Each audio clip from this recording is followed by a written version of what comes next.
열왕기하의 이제 마지막 장이기도 하고 또 주일로 살피는 또 마지막 열왕기하에 대한 열왕기 상하를 우리가 살폈었는데 마지막 시간이 되겠습니다. 이제 새벽에 이제 한번 남은 오늘 살피지 못한 작은 부분을 다루겠는데 아무튼 오늘 내용을 통해서 열왕기하의 또 열왕기 상하의 다윗의 길, 여로보암의 길 그리고 오늘 마지막에는 여기서 무슨 에덴이 왜 나올까? 한번 같이 마지막 왕 시드기야를 우리가 묵상하면서 이 본문을 통해서 우리에게 주신 하나님의 메시지는 무언가 한번 우리가 살펴보겠습니다.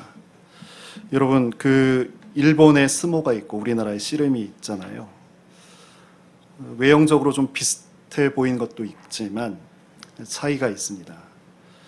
먼저 비슷해 보이는 것은 유니폼 없죠. 그리고 거의 맨몸 상태로 경기를 하는 것도 비슷하고요. 그리고 둥그렇게 링을 정해놓고 경기를 하는 것도 비슷합니다.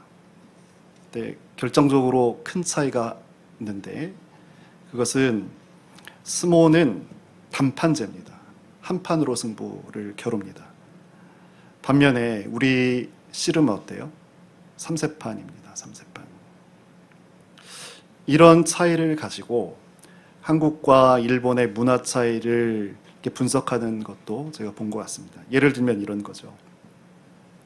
우리나라는 물을 썰다가 좀 잘못 썰려지면 채를 그냥 썰어버린다는 거예요. 우리 대한민국은. 나름대로 이게 또 이제 3세판의 정신이라고 보면 볼 수 있겠다는 거죠. 반면에 일본은 사시미죠. 회를 뜨는데 그 결대로 하잖아요. 고기의 결대로, 생선의 결대로 이렇게 치는데 한번 그 첫 칼을 잘못되면 아예 횟감을 버려버린다는 거예요. 그러니까 음식을 대하는 자세도 이렇게 다르다는 거죠. 그리고 우리가 삼국시대 고구려를 알고 있는데 그때 국가 상징이 국기는 아니었지만 국가 상징이 삼조고였습니다. 삼조고.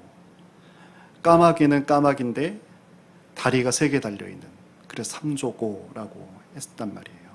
근데 이 삼조고가 고대 동아시아, 중국, 또 우리 한국, 그리고 일본에서 이 삼조고가 발견이 됩니다. 태양 속에 사는 이 전설의 새이기 때문에 늘 삼조고는 거의 환형, 태양 안에 그려져 있는 그 그림이 보이거든요. 아무튼 까마귀 자체가 당시에는 태양을 상징하기도 했고, 그리고 특별히 현실에는 없죠. 전설 속의 새인데 이 다리가 3개인 이 삼조고를 아주 신성하게 여겼습니다. 그러고 보면 오래도록 우리 이 한반도에 살고 있었던 우리 한반도를 살아왔던 우리 사람들은 한 번에 끝나지 않고 3번까지 기회를 보는 이 3세번이라는 것이 아주 오랫도록 익숙하게 살아왔던 어떤 그런 모습인 것 같습니다.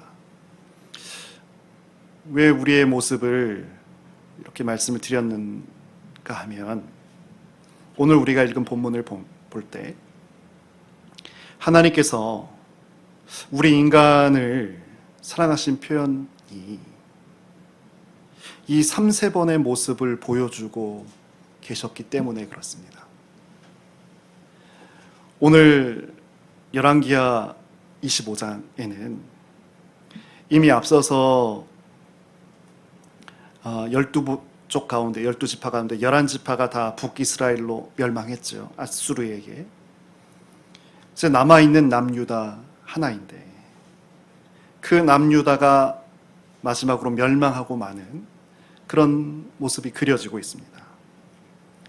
8절 이하를 보면 그 바벨론 제국의 군대 장관 느부스라단이 직접 와서 이 유다를 멸망시키는데 이 예루살렘 성이 멸망되는 그 광경이 아주 소상하게 기록되어 있습니다. 성전과 왕궁을 불살합니다. 그리고 예루살렘에 있는 귀한 사람들, 큰 건물들이죠. 집들이죠. 이 집들이 다 불타집니다. 그리고 예루살렘을 둘러싸고 있는 성벽, 이 성벽을 허뭅니다. 나중에 느헤미야가 이 무너진 성벽을 다시 재건하는 거죠. 솔로몬이 성전을 완성했잖아요. 완성한 지 453년 만에 왕궁도 하나님의 성전도 파괴되는 겁니다. 이때 마지막 남유다의 왕 시드기야가 도망가다가 그만 군인들에 의해서 붙잡혀서 끌려오는데 참 너무 참혹한 광경이 펼쳐집니다. 바벨론 왕이 시드기야의 눈앞에서 지금으로 하면 이라크 정도 되겠죠. 그의 아들들을 다 죽입니다. 시드기야 왕의 아들들을 죽여요. 그 모습을, 왕자들이 죽는 모습을 봐요. 근데 그 광경을 보자마자 왕의 두 눈을 다 뽑아냅니다. 그리고는 두 팔에 또 두 발에 사슬을 묶어서 바벨론으로 포로로 끌고 갑니다. 이때 신하들도 왕족들도 또 귀족들도 다 함께 잡혀갑니다. 여러분, 우리가 읽지 않았는데 21절 한번 보시겠어요?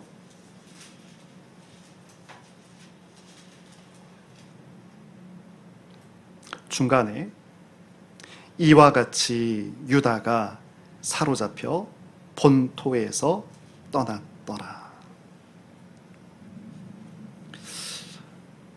가나안 약속의 땅이 끝나버리고 만 거예요. 약속의 땅에서의 하나님의 뜻, 택하신 백성들과 더불어서 복되게 살기를 원하셨던 이 하나님의 뜻이 멈추고 마는 건데요. 그 하나님 뜻에 멈추는 이 결국을 성경은 이렇게 지금 한마디로 기록하고 있습니다. 이와 같이 유다가 사로잡혀 본토에서 떠났더라. 한번 찾아보실 분은 찾아보시고 한번 들으실 분은 들어보세요. 성경 가장 첫 번째 책 창세기 3장 24절에 보면 이렇게 기록되어 있습니다. 이같이 하나님이 그 사람을 쫓아내시고, 그 사람은 아담과 하와를 말합니다. 에덴 동산 동쪽에 그룹들과 두루 도는 불칼을 두어서 생명나무의 길을 지키게 하시니라. 이 말씀은 오늘 말씀과 함께 생각해야 되는 말씀이에요. 하나님께서 아담과 하와를 에덴 동산에서 쫓아내셨다는 그런 내용입니다. 그리고 바로 오늘 이어진 지금 21절, 유다가 사로잡혀 본토에서 약속의 땅에서 떠났더라. 성경의 커다란 두 가지 실패를 우리가 보는 거예요. 오늘 3세판이라고 했죠. 가나안, 에덴, 기쁨의 동산에서 쫓겨나야 했고, 가나안, 하나님께서 약속하셨던 그 약속의 땅에서 포로로 나가야 했고, 이 두 번의 실패가 있다는 것을 우리가 큰 눈으로 봐야 합니다. 첫 번째 에덴은 어떤 곳입니까? 하나님께서 인간을 창조하시면서 이 에덴 동산에서 눈물도 없고 근심도 걱정도 없이 기쁨으로 살도록 하셨어요. 에덴 그 뜻이 기쁨이라고 했잖아요. 그런데 우리는 이런 말씀을 듣자마자 바로 어떤 반발심이 듭니다. 어떻게 인생을 살면서 근심과 걱정 없이 살 수 있어? 왜냐면 우리는 교회에 오기 전, 또 전날 밤, 어제 밤에까지도 근심 걱정이 끊어지지 않고 있거든요. 우리는 사는 것이, 사람 사는 게 고통이 따르지 않을 수 없고, 걱정하지 않을 수 없고, 근심하지 않을 수 없고, 이렇게 완전히 머리에 딱 고정이 됐습니다. 이것이 본능처럼 완전히 쇠뇌버린 그런 내용이 됐어요. 그러니까 걱정과 근심 없이 기쁨으로 산다? 이런 것이 이해가 잘 되지 않는 거죠. 하지만 하나님께서 온 우주를 지으시고 마지막 날에 우리를 창조하셨을 때 그때 갖고 계셨던 본래의 뜻은, 의도는 우리가 기쁨으로 살게 하시고자, 그래서 그 기쁨의 동산이 에덴에 우리를 두셨다는 사실입니다. 두 번째, 가나안이죠. 가나안 땅이죠. 하나님께서 당신께서 택하신 백성들을 젖과 꿀이 흐르는 이 가나안으로 그렇게 살도록 약속해 주셔서 거기서 살 것이다. 정말 젖과 꿀이 넘치도록 흘렀던 땅입니까? 흘렀던 것은 사실이죠. 왜냐하면 세례 요한이 그 들꿀을 석청을 먹었다 그렇게 표현됐으니까. 그런데 요즘 자연환경이 좋은 캐나다 같은 곳은요, 꿀이 지천에 널려 있습니다. 그런데 나무가 많고 꽃이 많은 독일 같은 경우는 캐나다에 비해서도 훨씬 더 많은 꿀이 있어요. 그렇다면 이 젖과 꿀이 흐르는 가나안은 상징의 의미가 크다는 걸 우리가 알아야 됩니다. 어떤 상징을 갖고 있는가? 기쁨입니다. 기쁨. 하나님은 우리에게 감사가 있고 기쁨이 있는 땅에서 살기를 원하셨던 거예요. 그걸 우리 하나님께서 원하세요. 먼저 있었던 에덴에서 기쁨의 삶이 될 수 있었던 열쇠는 뭐였죠? 선악과를 먹지 않는 거였습니다. 그것으로 우리는 그 기쁨의 동산에서 기쁨을 누리면서 살 수 있었습니다. 그리고 가나안에서 그 복된 삶을 살 수 있었던 열매는 어떤 거였나요? 거기서 주셨던 광야에서는 성막으로, 그리고 정착된 그 가나안 땅에서는 성전으로, 그 중심으로 사는 것, 이것이 열쇠였어요. 키였어요. 근데 선악과는 우리는 그냥 과실로만 이해하는 것이 먼저인데, 잘 생각해 보세요. 왜 선악과를 먹는 것이 우리에게 범죄가 되었는가?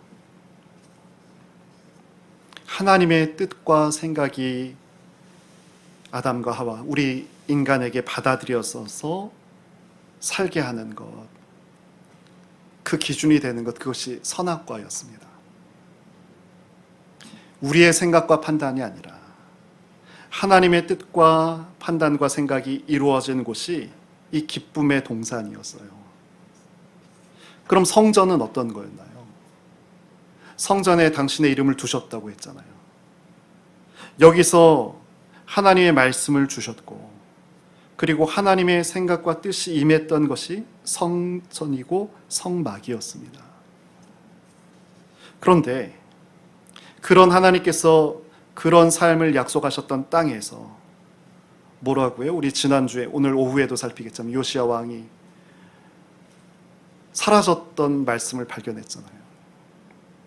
하나님 말씀과 뜻이 아니라 전부 자기 소견대로, 사람 생각대로 살아가는 그런 땅이 돼버리고 말았습니다. 그러자 이곳은 기쁨을 상실한 곳이 됐고, 결국 그 땅에서 살 수 없는 자들이 되었기에 그 땅에서 다 전부 다 쫓겨나게 된 거죠. 에덴에서도 쫓겨나고 가나안 땅에서도 쫓겨나면서 당연히 우리 인류는 기쁨이 없고 복이 없는 삶을 살 수밖에 없게 됐습니다. 우리가 여기서 짐작해 볼 수 있는 것, 오늘 또 우리 성경도 읽었으니까, 이제 북이스라엘은 먼저 망했고 이제 남유다가 마지막으로서 이제 망함이 오늘 우리가 살펴보고 있는데, 그 표식, 그건 어떤 걸까요? 한번 생각해 보세요. 우리가 그 참혹한 왕의 아들들이 죽고 눈이 뽑히고 사슬에 묶여서 가는 것, 이런 걸까요? 그렇지 않습니다. 우리 눈에는 또 오늘 성경의 기록에서도 그렇고 그렇게 왕이 큰 모욕과 수치와 포로로 끌려가는 것이 크게 보이지만, 하지만 멸망의 제일의 마지막 표지는 이것이 아닙니다. 제일 마지막은 바로 하나님 성전의 붕괴입니다. 이 말은 이렇게 달리 말할 수 있습니다. 잘 들으셔야 합니다. 성전이 붕괴되지 않는다면 그것은 망한 것이 아니다. 그걸 우리가 볼 수 있어야 합니다. 우리가 이 땅에서 사업이 망할 수 있습니다. 어찌다가 부부가 갈라설 수도 있습니다. 또 자녀가 어렵게 될 수도 있습니다. 또 다른 어떤 면에서 그런 어려움이 있을 수 있습니다. 그러나 성전의 그 기능이 우리 가운데, 우리 생애 가운데 회복이 될 수 있다면 나라도 다시 서고 가정도 다시 서고 모든 것이 회복될 수 있다는 그런 말이 되는 거예요. 그렇다면 오늘 세 번째 판을 말씀드려요. 첫 번째 큰 실패가 있었고, 에덴의 실패가 있었고, 또 예루살렘 가나안 약속의 땅의 실패가, 큰 실패가 있었습니다. 그렇다면 하나님 계획하신 어떤 마지막 판, 3세판의 마지막 에덴 계획, 마지막 가나안 계획은 무엇일까요? 여러분 한번 생각해 보세요. 무엇이 있을 수 있을까요? 네, 맞습니다. 십자가 사건이죠. 이것이 세 번째 판이 되는 거예요. 처음 에덴에 하나님 보셨을 때 온 우주를 지으시고 기뻐하셨잖아요. 그 가운데 마지막으로 지으신 대상이 우리예요.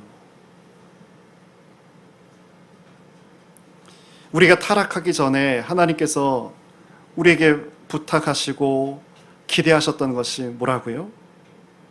우리의 생각이 아니라, 왜냐하면 우리를 향한 보배로운 생각을 각자 각인에게 갖고 계세요. 우리 하나님께서. 그러니까 너희가 너희 뜻을 펼쳐내고 그 뜻이 멈추고 이루어지지 않는 것 때문에 갈등하고 또 낙심하는 것이 아니라, 보배로운 그것, 그래서 그 기쁨의 삶이 이루어진 그대로 그것을 받으면서 사는 것을 원하셨잖아요. 또 우리는 그 하나님의 뜻을, 선악과를 먹는 것으로 갚았죠. 그렇게 타락을 하게 되니 에덴에서의 삶이 이루어지지 않습니다. 이제 스스로 판단하기 시작하는 거예요. 여러분 가만히 생각해 보세요.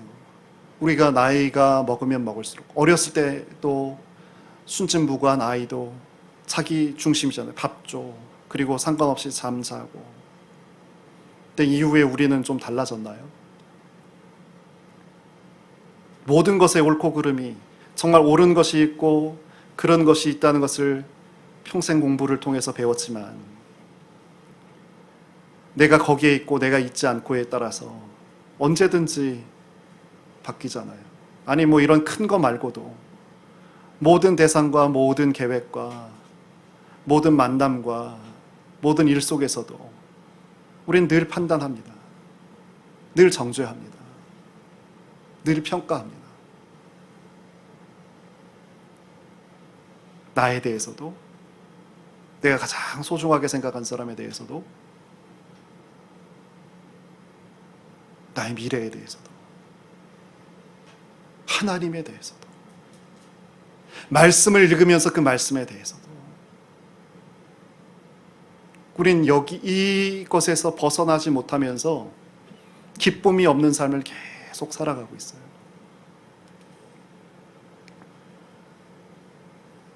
그렇다면 이런 우리에게 다시 에덴이 이루어질 수 있을까요? 우리는 어떻게 하면 다시 약속의 땅 가나안 삶을 살아갈 수 있을까요? 한 가지밖에 없어요. 그것은 십자가에서 내 안에 깊이 들어온 이 선악의 기준이 죽을 때 비로소 다시 그 걸음이 가능케 되는 거예요. 첫 번째가 에덴이고 세 번째가 십자가였어요. 그 중간에 모형적으로 있었던 것이 이 성전의 제사 사건인데 어떻습니까? 이 성전의 제사를 가만히 보면서 제가 레위기를 묵상하면서 정말 깊게 배우고 깨달았던 적이 있는데 전 십자가의 모형이구나. 이것이 모형이 뭐예요? 저 어렸을 때 그 프라모델 만드는 걸 정말 좋아했거든요. 100분의 1 크기의 비행기, 탱크, 혹은 탑, 궁 이런 것, 이런 잘 아시잖아요. 그것을 그래서 성경에 모형론이라고 합니다. 모형론, 예표론.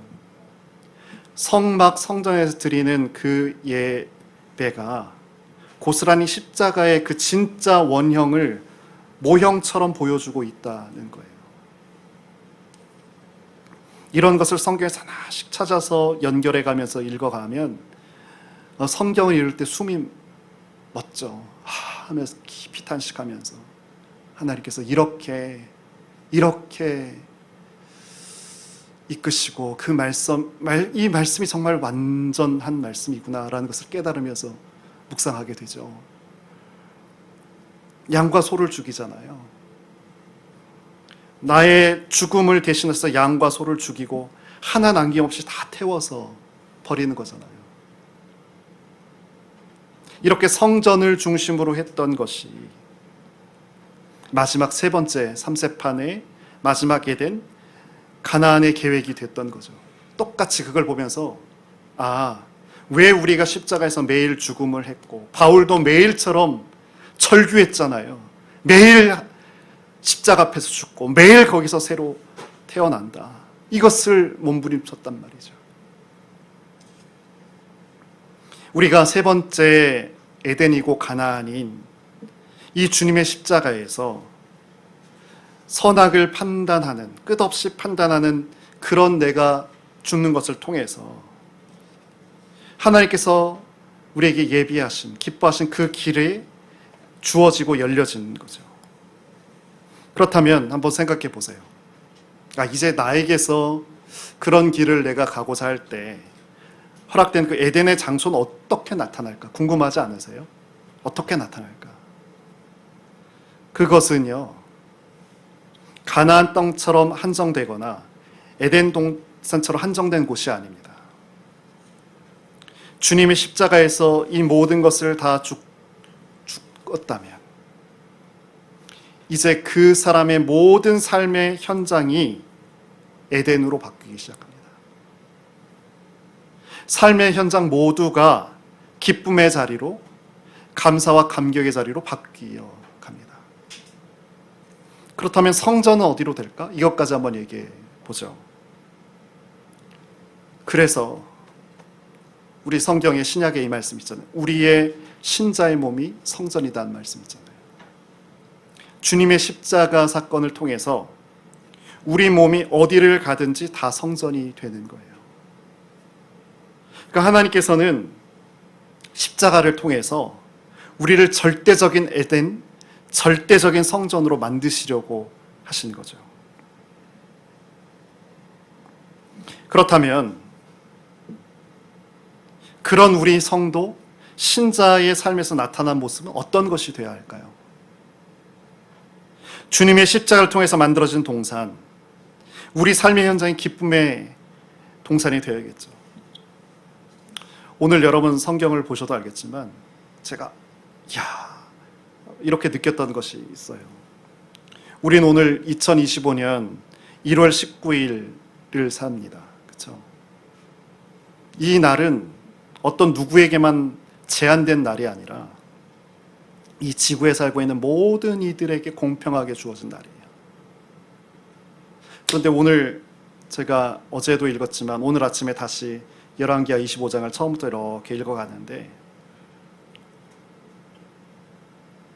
시드기야도 그렇지만 바벨론 왕 느부갓네살에게도 보면 그 왕의 통치 몇 년이라고 써 있는 거예요. 그 한 사람을 기준으로 그날이 태고적부터 지금까지 며칠인지 언제인지도 중요하지 않고 나 왕 중심으로 내가 통치하기 다스리기 시작했던 몇 월이고 몇 년이고 며칠인 것이 중요했던 때예요.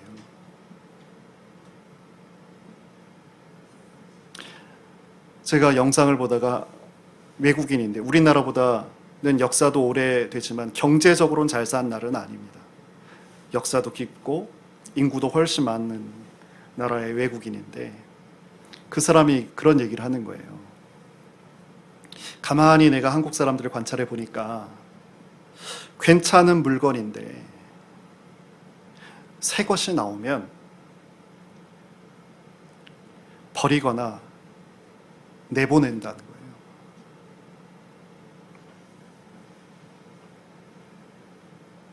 그런데 물질에서 주는 기쁨이 얼마나 오래 갈까? 외국인이 그런 얘기를 하는데 여러 생각이 좀 오고 갔습니다.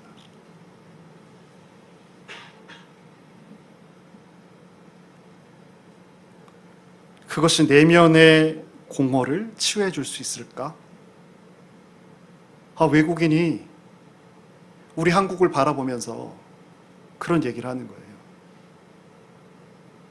여러분 기쁘세요? 우리 교회 건너편에 저희 사택 근처에 공항으로 가는 버스 정류장 있잖아요. 전 새벽기도 나올 때 두 장면을 늘 같이 보는데 240번 늘 두 대가 같이 오더라고요. 그 시간에는. 그만큼 사람이 많이 타요. 앉아있는 사람뿐만 아니라 다 서서 가요. 그러니까 일용직 근로자, 그 아침부터 움직이는 거예요. 거기에 정신을 차리죠. 그리고 또 한 가지는 놀러가기, 해외든지 뭐 국내든지 놀러가기 위해서 거기 그 공항버스에 이렇게 다 짐들 끌고 거기 와 있는 사람들을 보는데 저는 그 240번에 타 있는 분들을 보면 도전을 받거든요. 저분들이 나를 봤을 때에는 내가 나를 부러워할 것 같다는 생각이 들으니까 힘들다, 어렵다 이런 생각을 그분들을 보면서 지워냅니다. 그런데 처음 몇 번은 부럽다란 나도 한번 여행 가고 싶다 그런 생각 해보지 않겠어요? 근데 얼굴을 어둑해서 잘 보이지 않지만 여름에는 보여요. 표정이 그렇게 기뻐한 표정이 아니에요. 익숙하고 그렇게 기뻐하지 않더라고요. 왜 이런 말씀을 드릴까요? 신자의 삶에서 나타나는 모습이 뭐여야 한다고요? 주님의 십자가를 통해서 만들어지는 그 기쁨의 동산이 되어야 하거든요. 여러분 성경에서 기쁨의 현장으로 가장 대표적으로 표현된 것, 오늘 이것도 보지만 아까 우리 몇 번이었죠? 우리가 54번 여러분 한번 보시겠어요? 교동문 54번.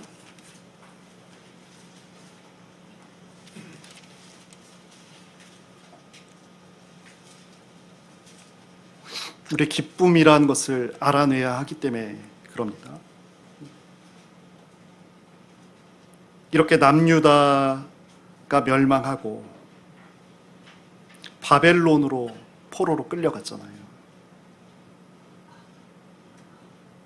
매일 바벨론 강가에서 울었어요. 이것을 새긴 거겠죠. 우리에게 하나님께서 에덴도 주셨고 약속의 땅도 주셨는데 늘 새롭게 성전의 중심으로 하나님의 뜻대로 사는 것, 그것을 우리에게 허락하셨는데 우린 바꿔내기 그런 것으로, 세상 것으로, 또 세상의 흐름대로 그것을 추구하면서 그것이 기쁨인 줄 알고 살았던 거겠죠. 근데 포로가 되어서 이 외딴 곳에, 외진 곳에서 있으면서 성경도 없고 온전한 예배도 없는 그곳에서 그곳에서 매일매일 눈물로 보냈을 때 그런 그들에게 이런 하나님께서 말씀을 주시는데 보세요. 여호와께서 시온의 포로를 다시 돌려보내실 때 우리는 꿈꾸는 것 같았다. 그때 우리 입에는 웃음이 가득하고 우리 혀에는 찬양이 찼었다. 그때 뭇 나라 가운데 말하기를 여호와께서 그들을 위하여 큰 일을 행하셨다. 여호와께서 우리를 위하여 큰 일을 하셨으니 우리는 뭐라고요? 기쁘다.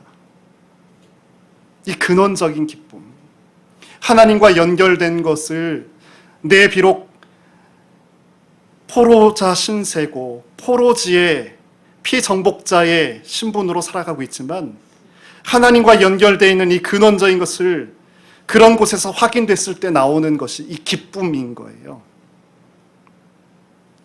그래서 눈물을 흘리며 씨를 뿌리는 자는 기쁨으로 거둔다. 우린 전도로만 생각했었는데 이 눈물, 이 기쁨을 우리가 좀 오늘 아침에 알아야 되지 않겠어요? 또 한 가지 그 기쁨을 우리가 살펴볼 수 있는, 유추해 볼 수 있는 또 한 가지 성경의 장면은 신약에서 볼 수 있어요. 변화선에서입니다. 예수님께서 베드로를 위시한 3명의 제자를 변화산으로 이끄시잖아요. 여러분, 중동의 산은 아름다운 산이 단 1개도 없습니다. 저도 그 이란의 제일 대표적인 산이 토찰이라는 산인데 늘 만년설이 있는데 스키장이 있고 백두산보다 높죠. 모래밖에 없어요. 모래밖에. 이끼 같은 풀 잠깐 보이고 아무것도 없는 민둥산 뿐이에요. 지금 예수님께서 이끌고 가신 이 변화산도 그런 산 중에 하나거든요. 근데 베드로가, 욕심 많았던 베드로, 이 베드로가 주님께서 그 영광스럽게 변화된 모습을 보고는 뭐라고 해요? 이곳에 있는 것이 좋다라고 했어요. 근원적으로 하나님과 연결될 때 그때 그 기쁨이 그에게 허락이 됐습니다. 근원적으로 너무나 좋은 기쁨에서 에덴은 출발합니다.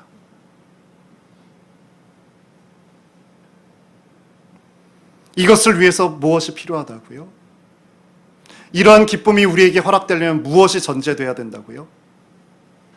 주님의 십자가에서 우리가 선악과를 먹고 난 이후 늘 선과 악 속에서 살아갈 줄밖에 모르는 그런 우리가 다 죽을 때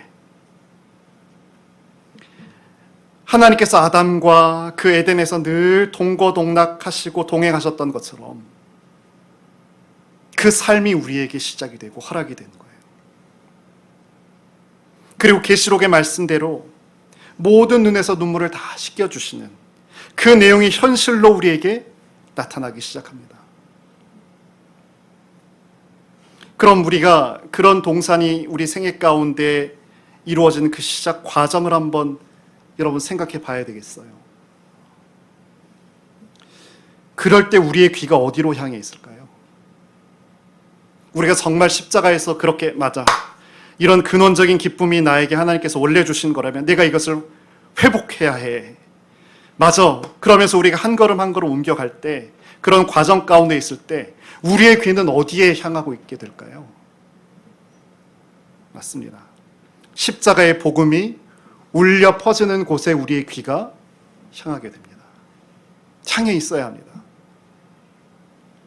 왜냐하면 이제는 선악과 대신에 무엇이 서 있어요? 십자가가 서 있기 때문에 그렇습니다. 마지막 세 번째 판으로 이루어진 에덴의 중앙에는 십자가가 서 있습니다. 그 십자가의 말씀 우리가 늘 귀로 듣는 거예요. 오늘 본문은 두 번째 판인 남한국 유다의 멸망을 우리가 보잖아요. 두 번째로 시도됐던 에덴이 멈춰버리고 만 거죠. 이제 온 인류의 마지막 남은 딱 하나. 그것은 주님의 십자가가 마지막 에덴으로 제공되는 거예요. 우리는 이제 모든 순간순간마다, 모든 만남과 사건마다 주님의 십자가 꽃으로 발견되는 거죠. 그리고 그것을 가장 아름답게 볼 수 있는 그런 인생이 되는 거예요. 늘 그것이 바라봐 보이고 그 말씀이 들려. 이것이 과정이에요. 여러분, 이것을 계속 이런 것으로 우리를 자꾸만 이끌어 가야 돼. 그 근원적인 기쁨이 나와 우리 가정과 우리 공동체에 강물처럼 흘러가기 원하신다면 이런 과정성들이 우리에게 확인되고 그것을 지키려고, 그것을 다가가려고, 이런 것들이 늘 우리 성도의 생애 가운데 확인되어야 돼요.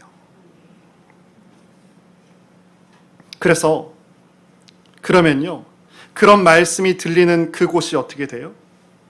우리의 에덴이 되어가기 시작합니다.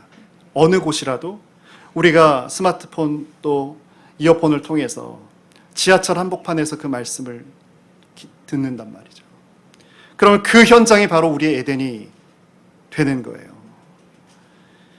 우리에겐 다 말하지 못할, 또 말하지 않아도 알 수 있는 경제적인 것들, 또 배움의 문제들, 건강의 문제들, 그 밖에 여러 가지 어려움과 힘든 문제들이 있어요. 다 같이 있어요. 하지만 세상에 어떠한 문제가 있더라도 아직 우리의 귀에 십자가의 말씀이 들리고 우리의 눈에 십자가가 보인다면 우린 망하지 않아요. 망한 것이 아니에요. 바로 십자가가 마음에 보인 그 현장의 에덴으로부터 우리의 삶, 그리고 그 삶의 주변은 점점 더 하나님에 의해서 건설되어 가고 창조되어 갈 것이기 때문에 그렇습니다. 택함 받은 주의 사람들은 성전이 망하지 않으면 망한 게 아닙니다. 만일 오늘 이 아침에 함께 하신 저와 여러분의 귓가에 아직 십자가의 말씀이 또렷하게 들리고 있다면, 돈이 깡그리 없어져도, 병중에 있더라도, 어떤 문제가 발생하더라도 우린 망한 게 아니에요. 왜요? 에덴으로부터 그 하나님의 기쁨이 계속 나에게 다가오고 그 하늘의 기쁨이 확장되어가는 역사로서 우린 그 새 역사를 출발하게 될 것이기 때문에 그렇습니다. 다시 써나가는 거예요. 말씀을 정리하겠습니다. 하나님께서 애굽에서 큰 질고와 고통 가운데 있는 당신의 백성들을 출애굽시키시자마자 어디에 어떻게 하셨어요? 제일 먼저 주신 것이 시내산에서 말씀을 주셨죠. 그 말씀을 통해서 약속을 하셨고요. 그리고 뭘 주셨어요? 성막을 주셨어요. 그 두 번째 스테이지, 성막, 성전 주셨어요. 그래서 이 성막, 성전을 중심으로 살았던 이스라엘 백성들을 어디에 이끄셨어요? 가나안 땅에 이끄셨잖아요. 그리고 이 성전을 중심으로 살아낸 다윗과 솔로몬 그 시대에 하나님께서 번영을 베풀어 주셨어요. 하지만 그 성전 중심에서 성전이 없어지고 난 다음에 그런 보장된 삶, 기쁨이 계획된 그 삶이 다 같이 멈추고 말았죠. 그 모습을 우리가 안타깝게 오늘 봤습니다. 이때로부터 성경은 어떻게 돼요? 그 세 번째 에덴이 시도되기 위한 모든 준비 과정이 성경 기록되어 있어요. 500년 동안의 내용이 우리에게 다 하나씩 하나씩 그것이 예고되면서 그 과정 하나하나가 기록된 것이 성경이에요. 그래서 우리를 포함한 모든 사람들은 그 메시아를 기다리고 하나님 나라가 이 땅에 이루어지기 위한 그 핵심이 되신 주님을 기다리는 그 500년의 시간이 지금 이때로부터 신약의 시간까지 있는 거죠. 에덴도 상실되고 약속의 땅도 상실되고, 그런데 여기 있는 우리는 어떤 사람들이에요? 그 주님의 십자가를 중심으로 한 그 세 번째 에덴이 시도됐고 이루어져가는 그런 복된 시간에 우리가 살아가고 있어요. 그래서 특별히 우리 같이 한번 기도하고 싶은데요. 오늘 아침 다 같이 주님의 십자가에서 내 중심 스스로 생각하는 이 자아의 죽음을 고백했으면 좋겠어요.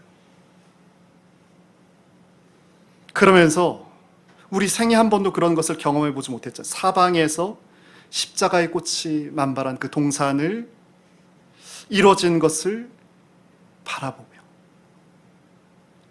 그래서 우리 삶이 에덴에 이루어져 가며, 그래서 하나님의 뜻이 열매로 맺어지는 그 마지막 에덴의 현실을 확인하고 경험하고 살아가는 그런 진짜 하나님의 자녀, 진짜 하나님을 예배하는 우리 교회 공동체가 됐으면 좋겠습니다.